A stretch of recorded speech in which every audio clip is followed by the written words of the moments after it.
안녕하세요. 날마다 기막힌 정말 박주영 목사입니다. 오늘도 주님의 말씀으로 승리하시는 복된 하루가 되시기를 바라겠습니다.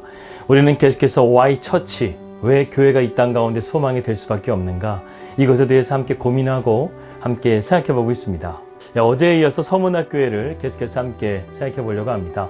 이 서문학교회의 특징을 주님께서 이렇게 말씀하셨죠. 이 서문학교회는 고난받는 교회였다는 거예요. 여러분, 믿음을 증명할 수 있는 길은 무엇이 있을까요? 성경은요, 단 한 가지 대답을 우리에게 해주고 있습니다.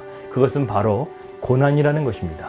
이 서문학교회는 특별히 고난 중에 믿음을 잘 지킴을 통해서요, 주님 앞에 충성된 교회로서 칭찬받았던 교회였습니다. 어제 잠깐 말씀드렸던 이 서문학교의 주교였던 폴리캅의 순교의 이야기로 오늘은 시작해 보려고 합니다. 어제 잠깐 말씀드렸던 이 서문학교의 주교였던 폴리캅의 순교에 대해서 이야기를 드리고 오늘 말씀을 시작하려고 합니다. 이 주 156년 2월 2일에 서문학교의 주교였던 폴리캅은 교인들의 간청으로 시외의 은신처에 있었습니다. 그런데 로마 당국의 끈질긴 추격 끝에 이 폴리캅의 위치가 발견되었고, 로마의 군인들은 이 폴리캅을 압송하기 위해서 그의 은신처를 들이닥친 것이었죠. 그런데 폴리캅은요, 로마의 군인들을 보고 당황해하거나 두려워하거나 도망치기는커녕 오히려 침착하게 그들에게 식사와 물을 대접하고 잠깐 2시간 정도 내가 기도하기를 청한 다음에 그 로마의 군인들을 따라갔다는 거예요. 이 폴리캅을 잡아가는 과정 가운데서 로마의 장교가 계속해서 황제를 숭배하라고 그를 강요합니다. 그러나 폴리캅은 끝까지 그것을 거부하죠. 드디어 총독이 있는 원인극장에 도착하게 됩니다. 총독은요, 바로 이 폴리캅에게 신문하기 시작해요. 총독이 이렇게 말합니다. 너의 목숨이 아깝지 않냐? 지금이라도 황제의 이름으로 맹세하고 그리스도를 욕하라. 그러면 내가 너를 살려주겠다. 그러자 폴리캅은 이렇게 얘기합니다. 내가 지난 86년 동안 그분을 섬겼거늘 그분은 내게 잘못하신 일이 하나도 없으신데 내가 어떻게 나를 구원하신 나의 왕을 모독할 수가 있겠습니까? 나는 절대로 그렇게 할 수 없습니다. 이렇게 대답했다는 거예요. 총독은 한 번 더 그에게 기회를 주었습니다. 어서 황제 이름으로 맹세해. 내게는 사나운 맹수들이 있다.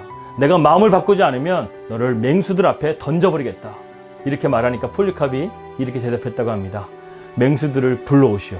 이 잔뜩 약이 오른 이 총독이요, 너는 맹수 가지고는 안 되겠다. 더 극심한 고통 가운데 내가 너를 처형하겠다. 이렇게 말하면서요, 이 폴리캅에게 화형을 언도합니다. 이 화형에 언도된 폴리캅은요, 도망가지 않을 테니까 자기를 기둥에 묶지 말라고 말한 다음에 잠깐 기도하고 그 다음에 화형대에 불을 지피게 됩니다.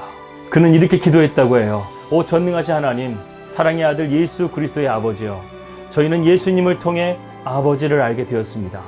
오늘 이 시간에 저를 그리스도의 잔에 동참하기에 합당한 자로 여기셔서 순교자들의 대열에 저를 두시니 감사합니다. 이윽고 장작더미에 불이 지펴졌습니다.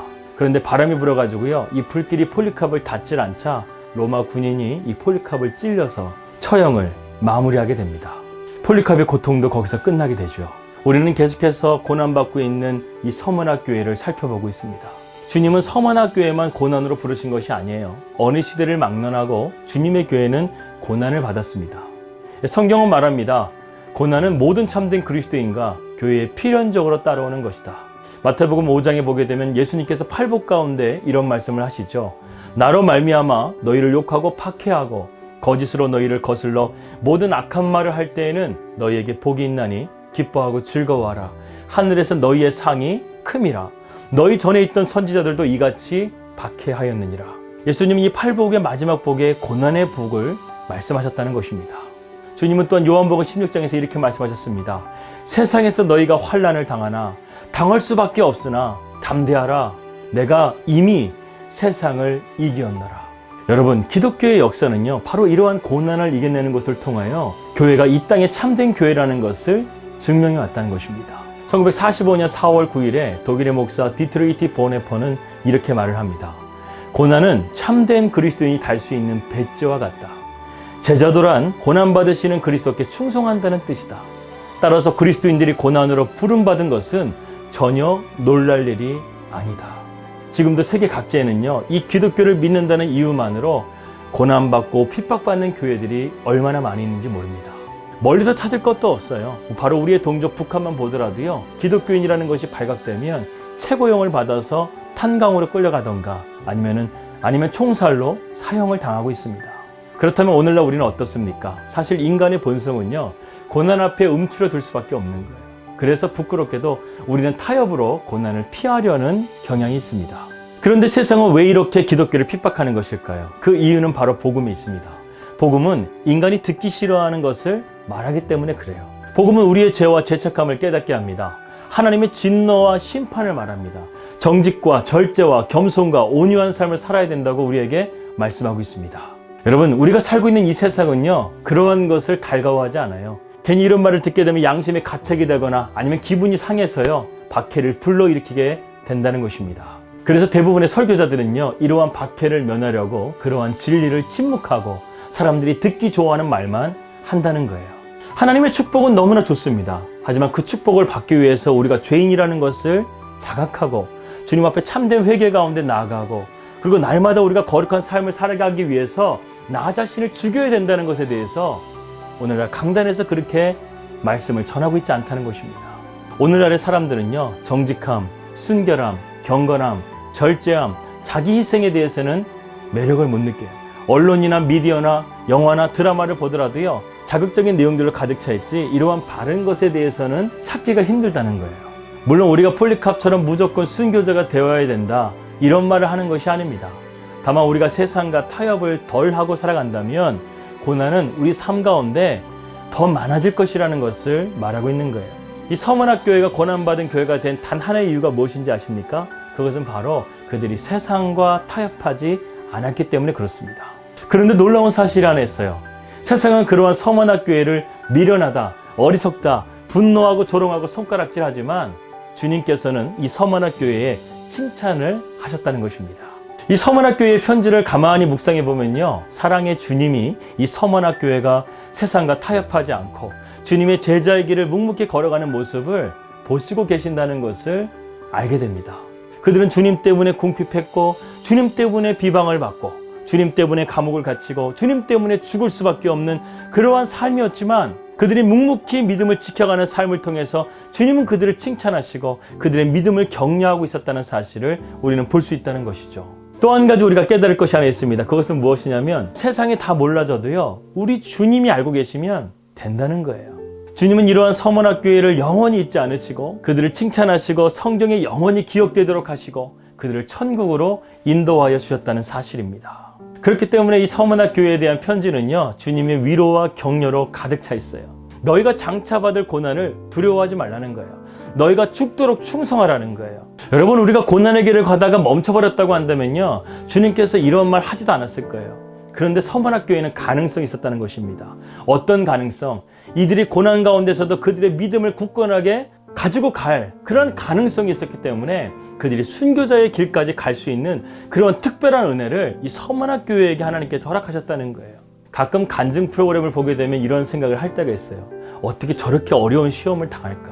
어떻게 저렇게 감당할 수 없는 어려움을 당할까? 그런데요, 가만히 보게 되면요, 하나님은 그 사람의 가능성을 본 거예요. 그 사람의 믿음을 통해서 하나님의 영광이 이렇게 정금과 같이 드러날 것을 하나님은 미리 보시고 그 사람의 인생 가운데 그렇게 개입하여 주시고 하나님의 영광을 나타낼 수 있도록 하나님이 만들어 주셨다는 것입니다. 그렇기 때문에 우리가 고난 가운데서 해야 될 것은 무엇입니까? 예수님께서 이렇게 말씀하시더라고요. 두려워하지 말고 믿기만 하라는 거예요. 여러분, 믿음에서 나오는 열매가 하나 있습니다. 그것은 바로 충성이라는 열매예요. 그래서 예수님을 우리가 정말 제대로 믿게 되면요, 그 사람은요, 충성스러운 사람이 되는 거예요. 따라서 우리가 이런 고난을 이길 수 있는 방법, 유일한 방법은요, 바로 우리가 믿음의 길로 나아가는 것입니다. 하지만 연약한 우리 인간은 환난이 닥치게 되면 흔들릴 때가 있습니다. 그럴 때 우리는 어떻게 해야 되는가? 더욱 믿음으로 나아가야 돼요. 여러분, 믿음을요, 성경은 정금으로 비유하곤 합니다. 정금을 만드는 과정을 보면 참으로 은혜가 돼요. 뜨거운 물에 몇 번이고 달궈지면서 원석 안에 있는 불순물들이 계속해서 빠져나오는 거예요. 그러다가 결국에는 정금이 되는 것입니다. 고난은 우리의 믿음을 단련하는 것과 같은 거예요. 고난의 용광로 속에서 여러분들의 믿음이 달궈지면서요, 정금과 같은 믿음이 되어지시기를 주님의 이름으로 기도합니다. 주님, 인생을 살다 보면 수없이 설명할 수 없는 일들이 찾아올 때가 있습니다. 특별히 고난은 우리에게 고통으로 찾아옵니다. 주님, 우리를 불쌍히 여겨셔서 이 고통 가운데서 두려워하는 것이 아니라 믿음으로 이겨내게 하여 주시옵소서. 지금 고통의 의미를 내가 깨달을 수는 없으나 하나님의 음성이 이 고난 속에 감춰 있다는 것을 우리가 믿고 반석과 같은 믿음으로 살아가게 하여 주시옵소서. 주님, 이 고난을 우리가 피할 수 없다면 아버지의 뜻이 이루어지게 하시고 우리는 믿음의 고난과 연단을 통해서 정금과 같이 나아가게 하여 주시옵소서. 예수님의 이름으로 기도하였습니다. 아멘.